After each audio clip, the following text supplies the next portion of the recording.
જો તમે ભારતીય તિબેટ બોર્ડર પોલીસ ભરતીની રાહ જોઈ રહ્યા છો તો તમારા માટે સારા સમાચાર છે। આઈટીબીપીએ હેડ કોન્સ્ટેબલ પોસ્ટ માટે ભરતી બહાર પાડી છે। આ ભરતી માટે પુરુષો અને મહિલા ઉમેદવાર બંને અરજી કરી શકે છે। નોટિફિકેશન પ્રમાણે હેડ કોન્સ્ટેબલની કુલ 112 પોસ્ટ માટે ભરતી કરવામાં આવી રહી છે। જાણો કેવી રીતે કરશો અરજી। ભારત તિબેટ બોર્ડર પોલીસમાં હેડ કોન્સ્ટેબલ બનવાનો મોકો છે। અરજી આઈટીબીપીની વેબસાઇટ પર જઈને કરી શકો છો। આ પોસ્ટ માટે કોઈપણ ગ્રેજ્યુએશન ડિગ્રી ધરાવતા ઉમેદવાર અરજી કરી શકે છે। અરજી કરવાની છેલ્લી તારીખ 5 ઓગસ્ટ 2024 છે।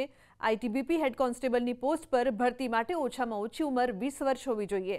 પૂર્વ સર્વિસ ઓફિસર, એસસી, એસટી અને ઓબીસીની ઉમેદવારની ઉંમરમાં છૂટ આપવામાં આવી છે।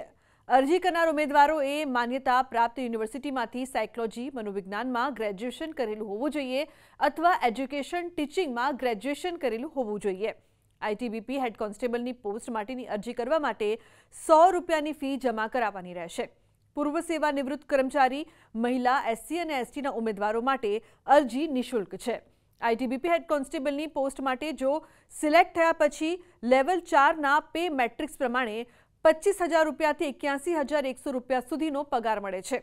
બીજી પણ મહત્વની જાણકારી તમને આઈટીબીપીની વેબસાઇટ પરથી મળી શકે છે। તો આજના મારા આ અહેવાલમાં બસ આટલું। ફરી મળીશું એક નવી અને મહત્વપૂર્ણ જાણકારીની સાથે, પરંતુ આ વિડીયો આપ ખાસ લાઇક કરજો અને શેર પણ કરજો, જેથી બીજા લોકો સુધી પણ આ મહત્વની જાણકારી પહોંચી શકે। નમસ્કાર।